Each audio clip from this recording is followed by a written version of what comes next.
So the beginning of time, I started off as an herbivore, content, eating grass, loving life. But then school started, and I stopped being an herbivore. I quickly found that recess was not part of my grade nor of my curriculum, and that I couldn't just sit around chewing wonderful green grass. I had to do something different. I was told that I had to show up to class and listen and pay attention and learn. No, not me. That wasn't really my style. I like chewing grass. I don't like working hard. I wasn't taught that school was supposed to be tough, that it took work, took time, took effort. It wasn't supposed to be easy. I wasn't taught that there's value in learning and there really is purpose. Why am I doing it? I didn't know, so why do it? All right, let's stop right there. Before we go any further, let's gain some perspective. Even though as a kid you really don't know it yet, but there are a lot of people having a really tough time, a lot tougher than you could ever imagine. And when I say a tough time, a really tough time, unthinkable to a lot of us. But for a lot of students, this is common. For us teachers, we read about it, but we truly do not get it. We hear of equity, we say, yes, I get what equity is, but we don't. The ones that really understand it are the ones that lived it, or in many cases still live it. That doesn't change the point that we still try to understand as teachers. As goofy as we come across, we're still just trying to help. Maybe that's the point. The point is that we can't know it all, we can't understand everything, but we can try, and that's something we do. Okay, now that I've depressed everybody, let's move on with the story. Perspective. I gained it very quickly.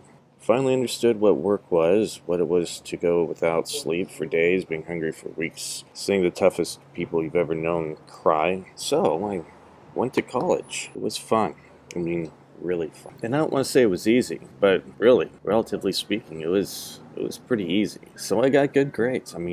Really good grades, which I've never done before. And what I did is I learned how to learn. I finally understood by working super hard what I needed to do, how I needed to study. But again, stop right there. Let's go back to the herbivore. Guy just wanted the grass, the green grass. Now it's not the same. I want more purpose.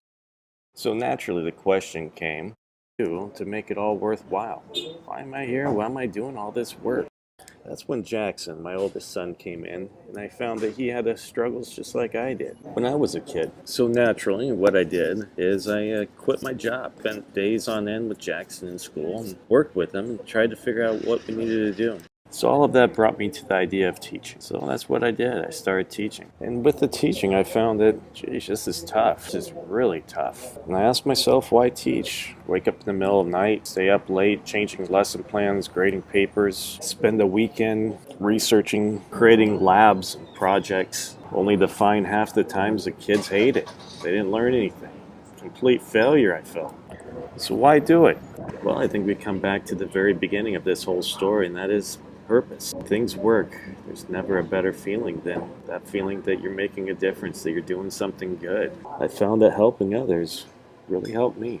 So when I was asked why you do it, my answer was simple. This is really the best job I've ever had.